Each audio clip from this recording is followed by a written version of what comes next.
Hey guys, so I'm here today to do my book review of Fledgling by Octavia Butler. Unfortunately, I don't have my copy with me today, so sorry that I couldn't show it to you. Okay, so let me give you a brief synopsis.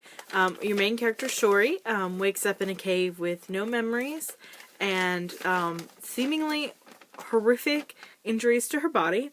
And you follow her as she tries to figure out who she is and where she came from. In the process of trying to figure out what exactly she is, because she's clearly not human, Shori finds herself in the midst of a string of murders and racism and all kinds of craziness. She gets herself stuck in a string of politics within her culture that quickly seems to escalate. Here are my thoughts on the novel as a whole. I love the beginning. You wake up not knowing who the main character is, what's going on. It's just total darkness. And you figure things out as Shori figures things out. And I just think it was such a capturing first chapter. I really wanted to know why this person was in a cave and why she was eating things and why she couldn't see and had all these injuries. Was feeling around in her skull, and her skull was clearly fractured and broken, and injuries that you wouldn't think people would be able to survive through. So you automatically realize that she's not human. I did think the novel as a whole became slow in some points. It was much more a world-building novel. It focused a lot on Shori's culture and on the politics of her people, the Aina. Just really building up who they were and what kind of people they were. Which was fascinating, but it did get kind of slow. Okay, Shori as a main character I think was spot on. Some of the other characters, though, did have a little bit of falter. Some of them seemed really dumb in certain points and really intelligent in others, which didn't go along with the actual characterization. So there were little nitpicky things that I noticed like that, but Shori herself as the main character I thought was wonderful. Now here's the deal. I did read this one for school, and overall I really enjoyed it. I actually gave it a 4 out of 5 stars.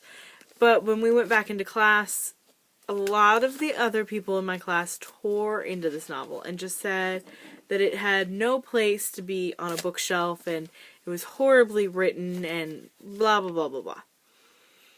I do think some of their points were valid, like I had pointed out about the characters just a minute ago. They also agreed on that. A lot of them said that they thought Butler was trying to make a heady real literature with a capital L kind of novel, and that she fell short and it doesn't compare to a lot of other what we would consider classics or works that are in the literary canon. I don't necessarily think that that's what her goal was. I think she just wanted to write a novel and that did touch on certain aspects. There were race issues.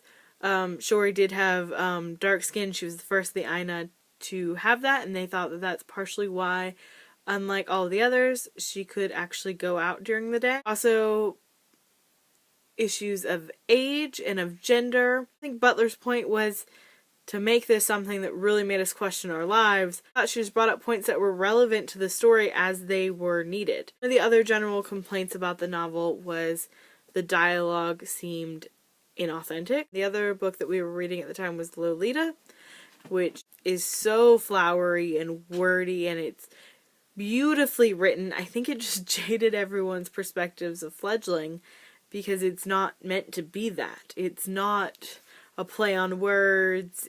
It is what it is, and it shouldn't be faulted for that. Overall, the story was there. The characters were good. The dialogue was, to me, authentic. Yeah, there were a couple cheesy moments, but what novel doesn't have a couple cheesy moments here or there? Overall, it was believable. Those are my thoughts. I personally enjoyed the book. I don't want to say that no one else in my class did. About half our class did enjoy it and half didn't.